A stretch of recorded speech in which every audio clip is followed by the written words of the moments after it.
Vamos falar de emendas parlamentares, porque o que ocorre?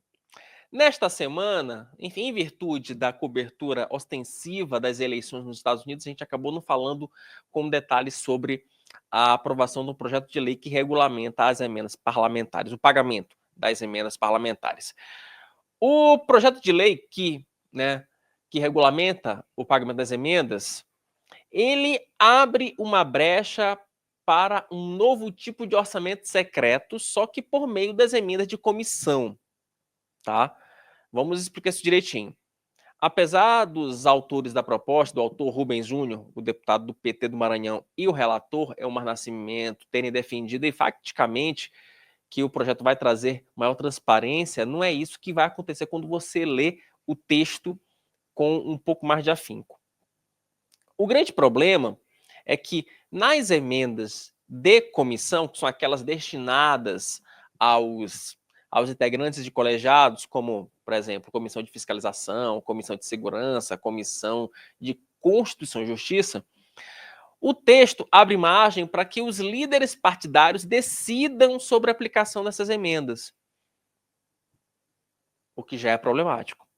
Além disso, o texto determina que, abre aspas, após a publicação da lei orçamentária anual, cada comissão receberá as propostas aprovadas pelos líderes partidários, ouvida a respectiva bancada partidária, que deverão ser deliberadas em 15 dias. E o texto em si, ele não dá qualquer indicativo sobre qual vai ser ou como vai ser essa fiscalização. No caso das chamadas emendas PIX, aquelas de transferência especial, o texto deixa muito claro que as emendas PIX serão fiscalizadas pelo Tribunal de Contas da União, pelo Tribunal de Contas do município e dos estados que forem beneficiados com as emendas. Matheus, coloca na tela, por gentileza, aí uma arte que nós fizemos para fazer um resumo sobre aquilo que foi aprovado nessa semana. Mudança nas emendas. Aí tem uma mudança importante, né, sobre primeiro, o cálculo, né, das emendas. Hoje, 3% da receita corrente líquida da União é direcionado para emendas parlamentares. Como vai ficar? As emendas parlamentares para despesas primárias seguirão o critério de receita líquida. No caso das emendas de comissão, essas que nós já falamos, o valor será de 11,5 bilhões a partir de 2025. Para 2026, o limite seguirá a regra do regime fiscal, no caso, o arcabouço fiscal, né? Você vai ter uma atualização monetária do valor das emendas. Pode colocar, Matheus, outro trecho? Por gentileza. Emenda de bancada. O texto do Elmar Nascimento fixa a quantidade em 8 emendas, né?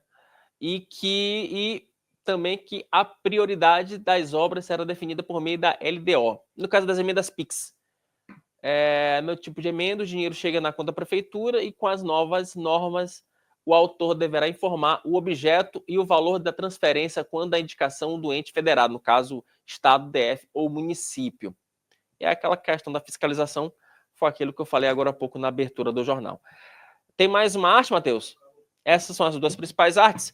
Mas vamos relembrar o que os parlamentares falaram essa semana durante a sessão que marcou a aprovação das emendas parlamentares, né, dessas emendas, da regulamentação das emendas parlamentares.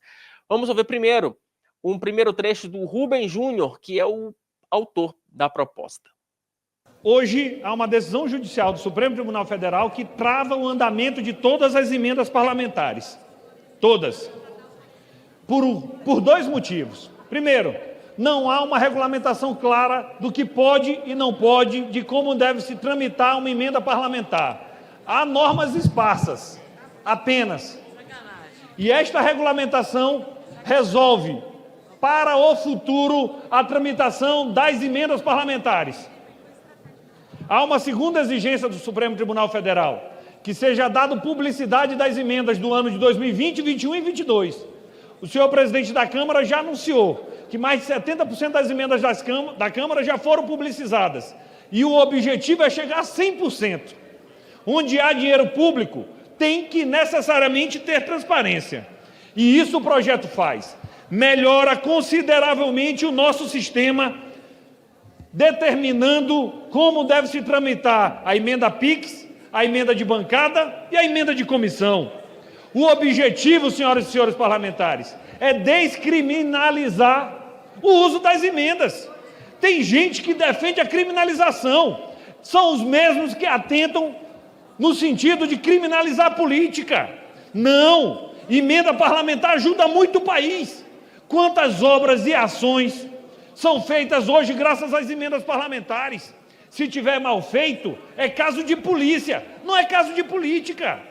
O financiamento da saúde hoje parte via emenda parlamentar. E ou nós corrigimos e damos tranquilidade na tramitação, ou, por conta do erro de alguns, o Instituto vai ser manchado.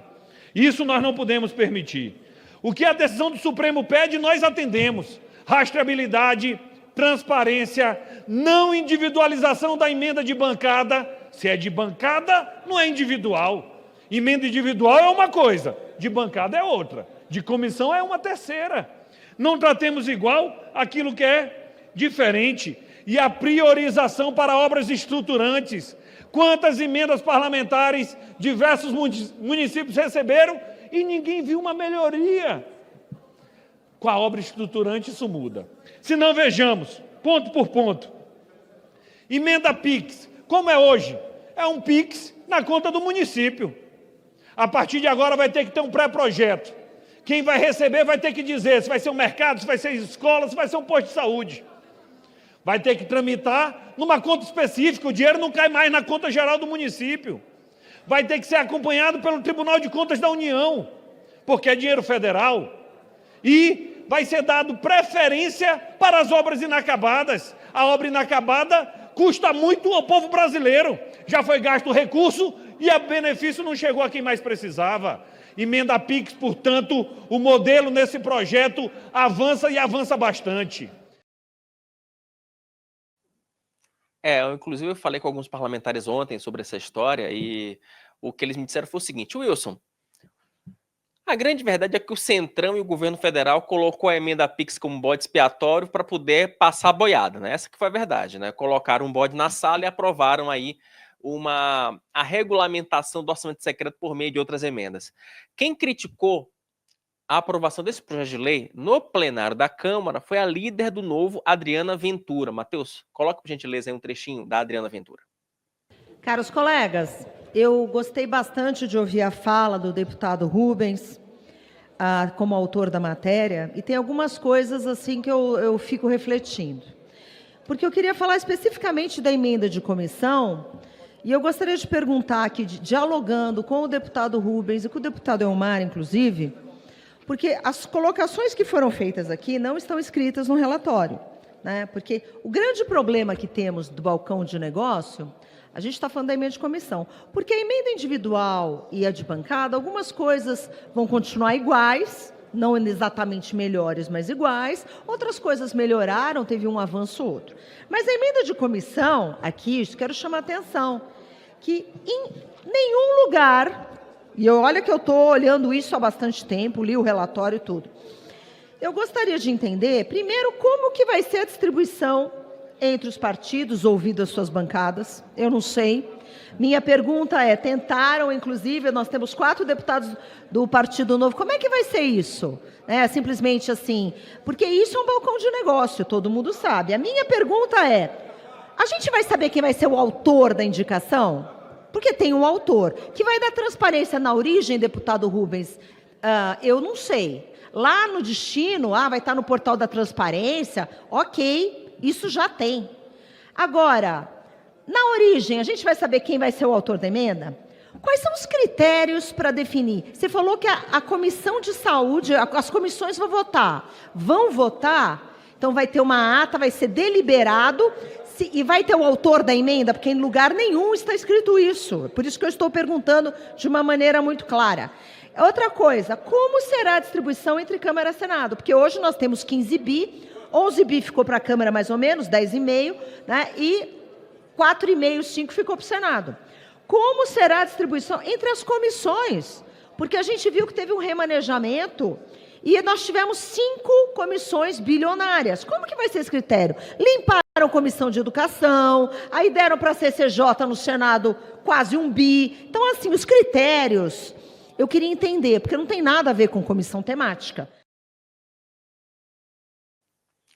Então, aí é que vem a polêmica. Deixa eu trazer o nosso Rodolfo Borges para a gente explorar direitinho esse assunto.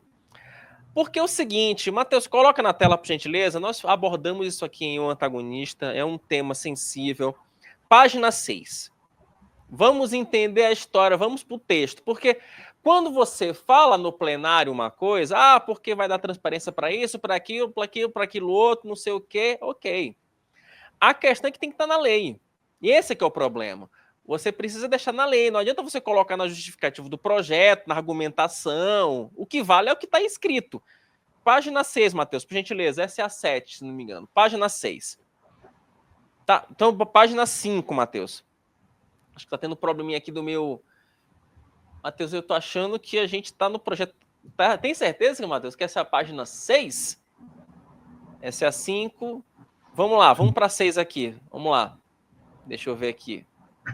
Vamos lá. Programa ao vivo tem dessas coisas. Vamos descendo um pouco mais, Matheus. Por gentileza. Eu quero pegar capítulo 3. Pronto, perfeito, Matheus. Achamos. Pronto.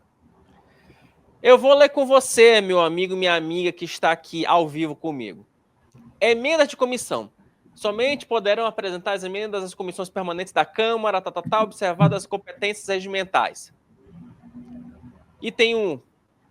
As emendas de que trata o caput deverão identificar de forma precisa o seu objeto, vedada a designação genérica de programação. Próxima página. Os órgãos e unidades executoras das políticas públicas publicarão até 30 de setembro os critérios e orientações para a execução das programações. Vamos lá. Outro trecho. O disposto no parágrafo 1º não se aplica na execução de emendas parlamentares, Parágrafo 4º. A destinação das emendas de comissão para ações de serviços públicos de saúde nos termos será de no mínimo 50%. Vamos descendo. Aí, artigo 5º. As indicações de comissões nos termos regimentais terão o seguinte rito. Após a publicação na lei orçamentária, cada comissão receberá as propostas de indicação dos líderes partidários e, aprovadas as indicações pelas comissões, os presidentes as farão constar em atas, que serão publicadas e encaminhadas aos órgãos executores de até 5 dias. Acabou. Traz para cá. Você está vendo aí, né, Rodolfo? Não fala quem vai executar, como é que o cidadão vai conseguir fiscalizar, ou seja, passou uma pedalada, na verdade, a Câmara passou um pedala Robinho e agora o Supremo que se lixe. Boa tarde para você. Boa tarde, Wilson. Boa tarde para o pessoal que está assistindo a gente. Wilson, o que eu tenho para falar sobre isso, vou resumir, vou fazer uma alusão aí a uma música. Malandro é malandro, mané é mané, deputado é deputado e ministro do STF é ministro do STF. Pode ser que os deputados consigam passar e aprovem. Agora, como a gente já viu, e esse processo que está ocorrendo agora é prova disso, quem vai mandar no final das contas é o STF. Então, se os deputados aprovarem algo que o STF, que não contentar o STF, mais especificamente o ministro Flávio Dino, que vamos lembrar, é o ministro com a cabeça política que o Lula indicou para o STF, possivelmente a aprovação desse projeto, da forma como ele está, pode vir a ser questionada mais uma vez no STF, ou pelo STF, porque aí pode ser, né, Wilson, que não seja ninguém do Congresso a questionar o STF sobre isso, porque agora não precisa mais que isso ocorra. Basta que um ministro do STF se considere desrespeitado ou desagradado por alguma questão que está acontecendo no país inteiro e decida, a partir de um processo que está lá já no STF, que essa questão específica precisa ser alterada. Então, assim, essa batalha está no meio. Não quer dizer que ela vai acabar com a aprovação de uma legislação, porque, no final das contas, quem vai dizer se vale ou não é o próprio STF. O próprio STF. Não, e tem muita coisa em jogo nesse projeto, não é? Porque, no final das contas, alguns ministros do Supremo, eles afirmam que vão deliberar sobre o caso apenas em 2025, depois de todo o rito, depois de toda a tramitação pela Câmara e pelo Senado. E tem um detalhe, ou seja, essa confusão vai cair na mão de quem? De Hugo Mota, que deve ser o próximo presidente da Câmara dos Deputados. Ele já tem o apoio de 15 das 20 legendas com representantes da Câmara, ou seja, ele tem já aí aproximadamente 75% do número de deputados, né? Do número total de deputados que hoje fazem parte da Câmara. Então, Rodolfo, é uma situação que o Hugo Mota vai ter que lidar no caminho que está pavimentado para ele nesse momento. Então, não me parece que agora vai ser um pepino do Hugo Mota, e com certeza esse elemento, as emendas parlamentares, ele entra ali na negociação por apoio, para ele que, de fato, conseguir essa adesão, e ele que busca uma candidatura única nesse ano.